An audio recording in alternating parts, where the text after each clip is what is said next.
जय श्री गणेशा। आइए सुनाते हैं आपको गणेश जी की कहानी बुधवार की। एक समय किसी नगर में एक बहुत ही धनवान साहूकार रहता था। साहूकार का विवाह नगर की सुंदर गुणवंती लड़की से हुआ था। एक बार वो अपनी पत्नी को लेने बुधवार के दिन ससुराल गया और पत्नी के माता पिता से विदा कराने के लिए कहा। माता पिता ने बोला, बेटा आज बुधवार है, बुधवार को किसी भी शुभ कार्य के लिए यात्रा नहीं करते। लेकिन वह नहीं माना और उसने बहन की बातों को न मानने की बात कही। दोनों ने बैलगाड़ी से यात्रा प्रारंभ की। 2 कोस की यात्रा के बाद उसकी गाड़ी का एक पहिया टूट गया। वहाँ से दोनों ने पैदल ही यात्रा शुरू की। रास्ते में पत्नी को प्यास लगी तो साहूकार उसे एक पेड़ के नीचे बैठाकर जल लेने चला गया।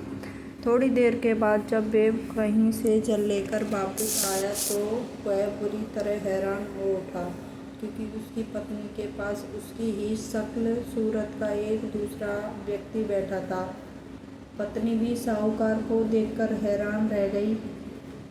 वह दोनों में कोई अंतर नहीं कर पाई। साहूकार ने उस व्यक्ति को से पूछा, तुम कौन हो? मेरी पत्नी के पास क्यों बैठे हो? साहूकार की बात सुनकर उस व्यक्ति ने कहा, अरे भाई, यह मेरी पत्नी है। मैं अपनी पत्नी को ससुराल से विदा कर लाया हूँ। लेकिन तुम कौन हो जो मुझसे ऐसा प्रश्न कर रहे हो?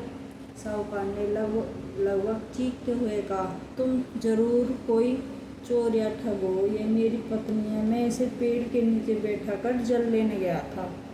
इस पर व्यक्ति ने कहा, अरे भाई, झूठ तो तुम बोल रहे हो। पत्नी को प्यास लगने पर जल लेने तो मैं गया था। मैं तो जल लाकर अपनी पत्नी को पिला भी दिया है। अब तुम चुपचाप यहाँ चलते बनो, नहीं तो मैं किसी सिपाही को बुलाकर तुम्हें पकड़वा दूंगा। दोनों एक दूसरे से लड़ने लगे। उन्हें लड़ता देख बहुत से लोग एकत्रित हो गए। नगर के कुछ सिपाही भी वहां आ गए। सिपाही उन दोनों को पकड़कर राजा के पास ले गए। सारी कहानी सुनकर राजा भी कोई निर्णय नहीं कर पाया। पत्नी भी इन दोनों में से अपने वास्तविक पति को नहीं पहचान पा रही थी। राजा ने उन दोनों को कारागार में डाल देने को कहा। राजा के फैसले को सुनकर असली साहूकार भयभीत हो उठा।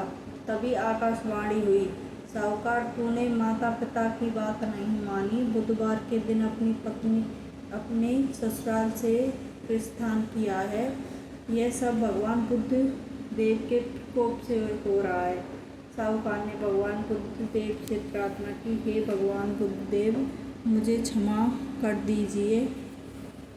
मुझसे बहुत बड़ी गलती हुई है। भविष्य में अब कभी बुधवार के दिन यात्रा नहीं करूँगा और सदैव बुधवार को आपका व्रत किया करूँगा। साहूकार की प्रार्थना से प्रसन्न होकर भगवान बुद्ध ने उसे क्षमा कर दिया। तभी दूसरे व्यक्ति राजा के सामने से गायब हो गया। राजा और दूसरे लोग इस चमत्कार को देखकर हैरान हो गए। भगवान बुद्ध की अनुकंपा से राजा ने साहूकार और उसकी पत्नी को सम्मानपूर्वक विदा किया। कुछ दूर चलने पर रास्ते में उन्हें बैलगाड़ी मिल गई। बैलगाड़ी का टूटा हुआ पहिया भी जुड़ा हुआ था। दोनों उसमें बैठकर नगर की ओर चल दिए। साहूकार और उसकी पत्नी दोनों बुधवार का व्रत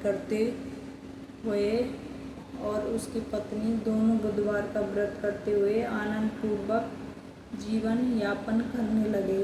भगवान बुद्ध की अनुकंपा से उनके घर में धन संपत्ति की वर्षा होने लगी। जल्द ही उनके जीवन में खुशियां ही खुशियां भर गईं। बुधवार का व्रत करने से स्त्री पुरुष के जीवन में की सभी मंगल कामना पूरी होती हैं। जय हो बुद्धदेव भगवान, जय हो गणेश भगवान, सब पे कृपा बरसाए रखना। जय हो प्रभु कृपा।